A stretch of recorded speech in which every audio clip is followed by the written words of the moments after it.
When you're truly ready to receive, you will. And not just at the altar, but everywhere you go, in everything that you do. What's up, my EFF? Let me tell you how it is. You're listening to Jots, a podcast that explores the nature of love, compassion, joy, and the real-life connection between human beings. I'm Ender Bowen, Nashville, Tennessee rock-pop artist, author, husband, father, complete dork, and aspiring compassionist. Sit back, relax, and be prepared to laugh, cry, maybe even shake your fist at the moon for some reason. Communion wasn't always my favorite part of church. As a newbie, it used to be an experience I mainly dreaded. The anxiety I felt during the Eucharistic rite was palpable. Every time I approached the altar, I would wonder if I was doing everything right. Am I kneeling properly? Is this the correct way to hold my hands out? Does anyone think less of me if I dip my wafer in the wine rather than drink directly from the cup? And did I forget to bow when I stepped out into the aisle again? Uh-oh, I forgot to silence my phone. I better do that before someone calls and my Soul Glow ringtone goes off. Or should I? Every week I could feel the paranoia build. All these rules, how many eyes are on me? Do I even really belong here? Was this the experience I was supposed to be having? 2 nights before the article associated with this podcast episode was due, I was struggling to come up with a topic. I kept staring at my computer, looking through my notes, and trying to conjure up something that would live comfortably within the framework of spiritual growth. Nothing was making itself obvious, and my frustration was growing. My wife, Emily, was sitting next to me in bed editing the latest version of my ebook, Operation Joy.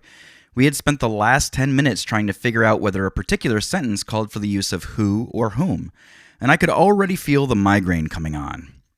In the end, I decided I would sidestep the grammatical issue altogether and just rewrite the passage with different wording. Though I appreciated the detour, I still couldn't come up with a useful spiritual growth idea. I groaned and said as much to my wife. "Why not write about the difference between who and whom?" she said with a rhetorical smirk.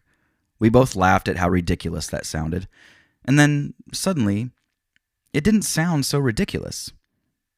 I had recently written an article that explored the idea of loving our neighbors as ourselves. Since then, I had been trying to come up with a means by which one could perceive this concept like God does. With Emily's suggestion, I had it. God knows and loves each of us, so he would never need to ask who any of us is. He knows each of us by name. We need to know each other by name. By George! Obviously, that's not the article I ended up writing, mostly, but because I had left myself open, because I was ready to receive the Lord, I accepted a wayward spark of creative inspiration and eventually found myself here. Today, communion is one of my favorite parts of the weekly church service.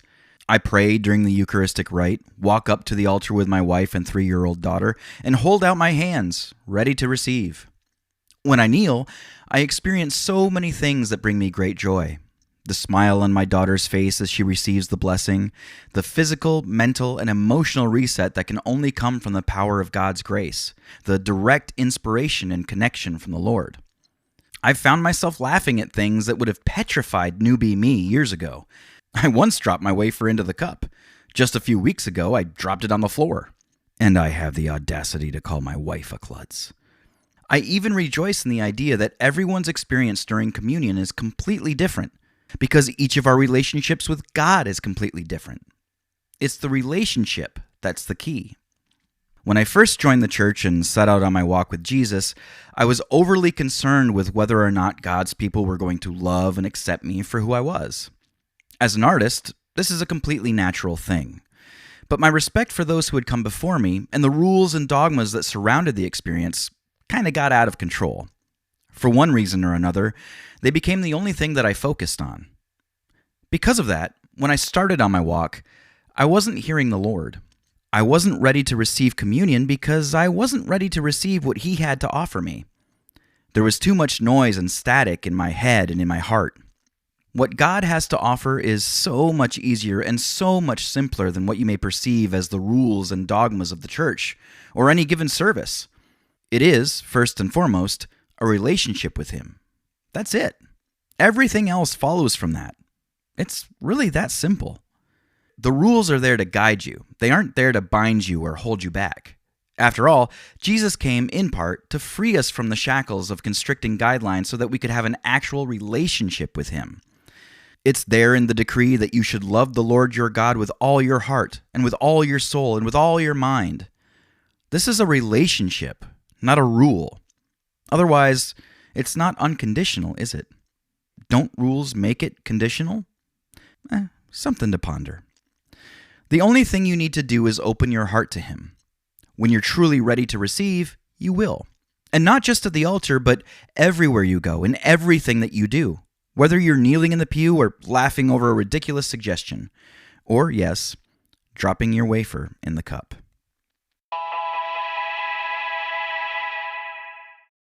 All right, now it's your turn. Regarding your spiritual growth, what do you feel is lacking? Where are you most comfortable? And where do you tend to struggle? Where do you find your spiritual experiences to be most rewarding? I invite you to share your thoughts with me via email, ender@enderbowen.com, or you can go to enderbowen.com/Discord to learn how you can share your thoughts with the growing Ender Bowen community.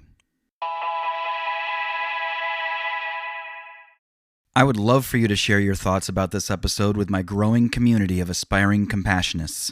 Find out how to join us on Discord by going to enderbowen.com/Discord.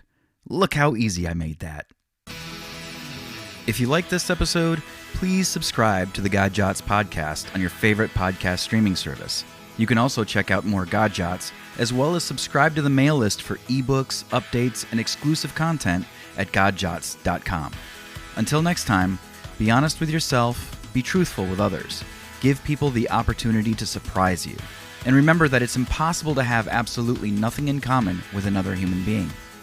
Be a little light in the world. I'm sure I'll see you soon.